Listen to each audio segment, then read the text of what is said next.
तो हेलो दोस्तों, welcome back to my channel. मेरा नाम है सक्षम कुमार और आज की वीडियो में हम पढ़ने वाले हैं टुपल्स के बारे में।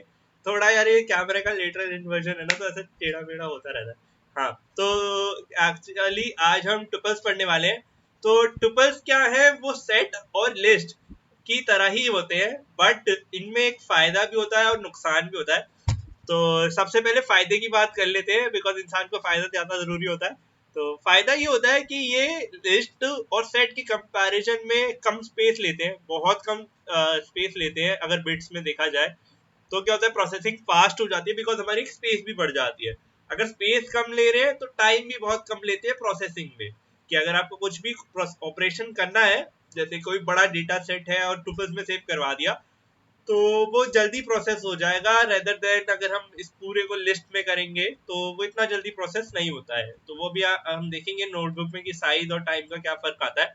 और एक और चीज है कि अगर हम देखें, जो हमारा ये होता है, क्या कहते हैं, सेट होता है, ये सबसे ज्यादा स्पेस लेता है ना। बिट्स में सबसे ज्यादा स्पेस हमारा सेट लेगा।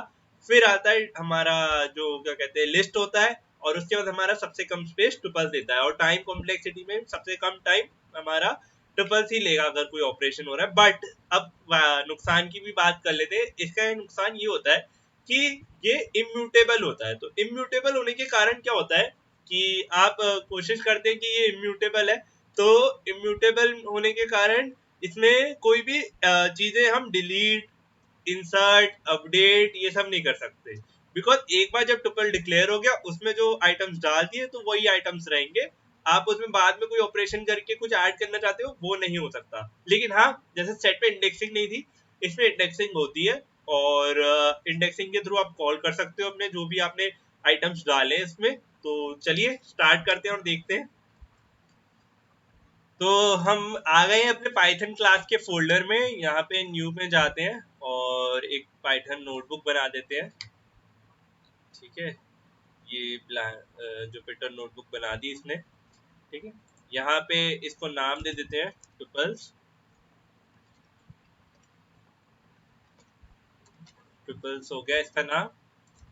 ठीक है, अब क्या करेंगे हम ना, यहाँ पे एक ट्रिपल डिक्लेयर कर देते हैं, उसका नाम रख देते हैं T1। और ट्रिपल्स को डिक्लेयर करने का जो तरीका होता है, वो हमारे कर्व्ड ब्रैकेट्स से होता है। मतलब जैसे लिस्ट के हमारे लिस्ट हम डिक्लेयर करते थे तो स्क्वायर ब्रैकेट्स लगाते थे ना, वैसे ही अगर हमें वो सेट डिक्लेयर करना हो तो ये वाले कर्ली ब्रैकेट्स लगाते थे। वैसे ही ट्रिपल्स जो होते हैं अपने स्क्वायर ब्रैकेट्स में लगते हैं। अब क्या करेंगे, ट्रिपल्स में हम कोई ट्रिपल डिक्लेयर कर देते हैं, 1 2 3 4, सॉरी 5 लिख दिया मैंने। हाँ, 4 और ये 5। ठीक है, तो ये ट्रिपल हमारा एक डिक्लेयर हो गया। ठीक है, और अगर इसकी लेंथ जाननी है तो वही जो हमारे फंक्शन होते हैं, लेंथ T1। तो ये करके आप इसकी लेंथ जान सकते हो कि इसमें 5 एलिमेंट्स है ना। और इसमें भी इंडेक्सिंग होती है, जैसे हम करते थे, स्क्वायर ब्रैकेट्स लगा दो यहाँ पे। और यहाँ पे आप फर्स्ट एलिमेंट मतलब 0 से स्टार्ट होती है इंडेक्सिंग, अगर आपको याद हो। तो 1 कॉल कर रहे हैं हम, तो सॉरी T1 को डिक्लेयर करना है। ठीक है, तो ये होता है। अब अगर आपको ट्रिपल को ना डिलीट करना पड़ता है, अगर आप चाहो तो ट्रिपल को डिलीट करने के लिए आपको डेल T1 कॉल करना पड़ेगा। तो यहाँ हमारा एक ट्रिपल जो हमने बनाया था वो डिलीट कर दिया। मतलब कभी कभी क्या होता है, कोई ऑपरेशन कर रहे हैं तो हम ट्रिपल बनाते हैं, तो प्रोसेसिंग कर दो और उसके बाद उसको डिलीट कर देते हैं। ठीक है, तो ये होता है। अब मैं अगर प्रिंट T1 करूंगा, प्रिंट T1 होगा, तो आप देखोगे नहीं आ रहा, बिकॉज नॉट डिफाइन है, क्योंकि हमने यहाँ पे डिलीट कर दिया वो टुपल। तो कोई नहीं, हम दोबारा से उसे डिक्लेयर कर दे रहे हैं ऊपर। अब हम प्रिंट T1 कर देंगे तो हो गया। अब इसमें क्या होता है कि एडिशन ऑपरेशन भी चलता है टुपल्स में। जैसे कि अगर आप एक T2 टुपल डिक्लेयर कर देते हैं और उसमें आप क्या कहते हैं, जो आगे के काउंटिंग है हमारी, 6 7 8 और ये 9 है ना, ये डिक्लेयर कर देते हैं। और अगर हम इनका सम करवा के प्रिंट करवाएं, जैसे अगर प्रिंट, तो ये ट्रिपल दोनों ऐड हो जाएंगे। T1 plus T2। देखा, ये हमने डिक्लेयर कर दिया, तो ये हमारा सम आ गया। इसको अगर हम किसी में सेव करवा देते हैं, है ना, T3 ये। अब इसमें चाहे तो हम नेस्टिंग भी कर सकते हैं, मतलब टुपल्स में भी नेस्टिंग अलाउड होती है।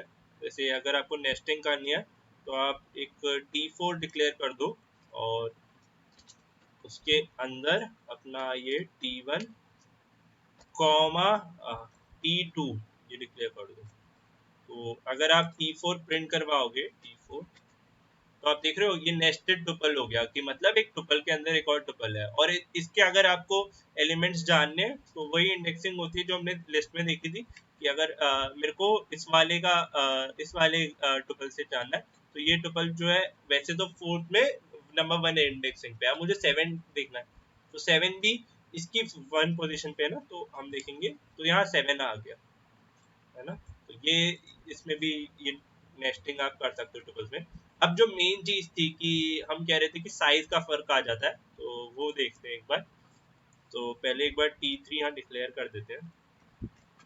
तो T3 हमारा ये टुपल है, ठीक है। अब अगर आपको साइज जानना होता है ना, तो आपको इंपोर्ट सिस्टम करना होता है। ये इंपोर्ट एक तरीके एक मॉड्यूल या लाइब्रेरी है, वो हम आगे देखेंगे कि ये इंपोर्ट से क्या होता है और ये सारी चीजें। बट अभी के लिए बस आप इसे इग्नोर करो, और नॉर्मल कमांड होती है इंपोर्ट सिस्टम, ठीक है। ये हमने इंपोर्ट कर दिया। अब हमें साइज जानना है ना, तो हम क्या करेंगे, सिस्टम डॉट, इसकी एक टैब दबाओ, और इसकी एक फंक्शनैलिटी होती है गेट साइज करके। मतलब जरूरी नहीं है हर बार टैब दबाना, अगर आपको पूरा याद है तो आप वो भी कर सकते हो। मैंने बस आपको सिखाने के लिए दबा दिया, है ना। तो T3 करें, तो आप देख रहे हो इसमें आ रहा है 112, ठीक है। तो ये हो गया 112, इसका बिट्स में साइज है। अगर यही सेम चीज आप लिस्ट में डिक्लेयर कर दो, जैसे लिस्ट 1 करो, और ये सारे एलिमेंट्स डाल देते हैं उसमें, ठीक है, जितने भी इस वाले ट्रिपल में है 3।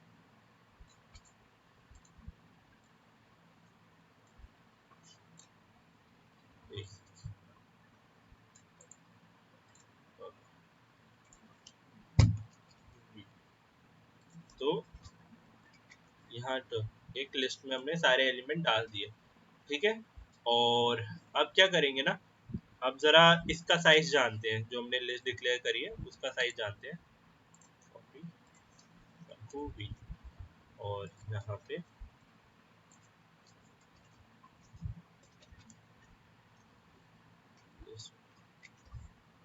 तो आप देख रहे हो 152 बाइट्स का साइज हो रहा है, मतलब थोड़ा ज्यादा साइज ले रहा है ये, है ना। और इसी चीज को अगर सेट में कर दो, तो फिर देखो, जैसे सेट 1 बना देते हैं, सेट 1 का साइज और ज्यादा हो जाता है।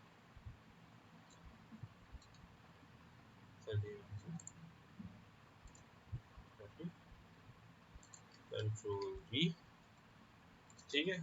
तो हाँ, ये डिक्लेयर कर दिया, और यही सेम कमांड सेट 1 पे लगाते हैं, तो V और सेट 1। तो आप देख रहे हो सेट 1 का साइज 128 बाइट्स, मतलब ऑलमोस्ट इन दोनों से इसका तो 5 टाइम्स हो गया, और इसका 7 टाइम्स मान सकते हो। इतना ज्यादा साइज ले रहा है भाई, मतलब सेट बहुत ज्यादा साइज लेता है। इसलिए हम कोशिश करते हैं कि हम सेट ना बनाए, बट अगर हमें कहीं जरूरत पड़ जाती है तो हमें सेट भी बनाना पड़ता है। तो इतनी बाइट्स ऑफ साइज हमारा सेट ले रहा है ना। और चीजें, तो मैं आशा करता हूँ आपको टुपल समझ में आ गया होगा। और अब हम आगे इस पे एक प्रैक्टिस वीडियो करेंगे, जैसे कि ये तीनों डेटा टाइप ऑलमोस्ट सिमिलर ही होते हैं, बट तीनों के यूज केस समझेंगे। तो चैनल को लाइक शेयर चैनल को सब्सक्राइब करिएगा, वीडियो को लाइक करिएगा और शेयर करिएगा अपने दोस्तों के साथ। और ये जर्नी हमारी काफ़ी बड़ी हो चुकी है, अब काफ़ी ज़्यादा कंटेंट डल चुका है, तो आप चाहे तो फॉलो कर सकते हैं। और चलिए फिर मिलते हैं अगली वीडियो में।